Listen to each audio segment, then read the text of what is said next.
This Week in History, brought to you by the Royal BC Museum, bringing British Columbia's stories together.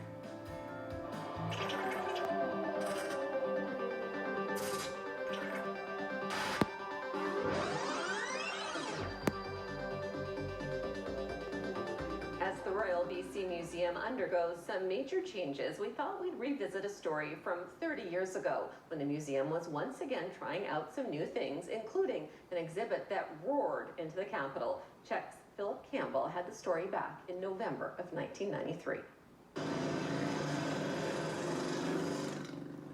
These guys are not just out for an afternoon ride on a sunny day in Lotus Land. In fact, they're on their way to put their motorcycles on display in a clean, quiet environment. The Royal BC Museum in Victoria, of all places. You might think their noisy, oily machines will be a bit out of place, but don't tell that to this wild bunch.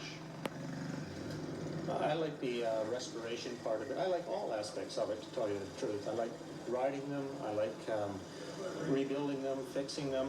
And when you have old motorcycles like we have here today, there's always a lot of rebuild time and fixing time, little tinkering things to do with the bikes. Your friends think you're kind of a wild man? I should hope not, no. I hope I've lost some of the wildness that I have. You stay alive longer if you lose a little wildness on the road, I would think. On the second floor of the museum, most of the bikes are already in position for tomorrow's show.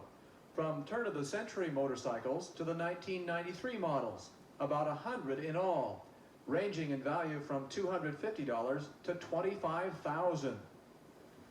Now here's a relic, the oldest bike in the museum in this display, a 1902 Peugeot, built in France the year before Harley-Davidson started their operation in the U.S. It has belt drive, believe it or not. On the other side, it has chain drive if you don't want to run the engine. The bike is worth over $20,000.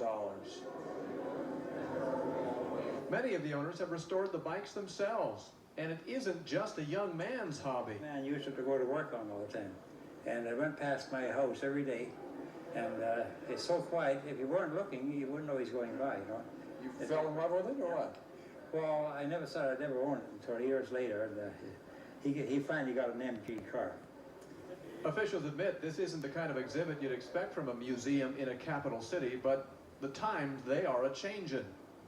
We're trying to get rid of the feeling that museums are sort of an academia-loaded area that only the highbrow and people will go down to on a dull Sunday afternoon and open the doors up to bring down anything you're interested in, and we'll put it on display and have people come down and see it here.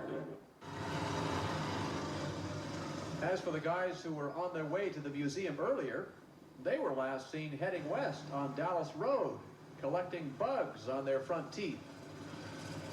There was a great old boy that lived up in Headley. His name was Ken Smart, and he rode till he was 96 years old.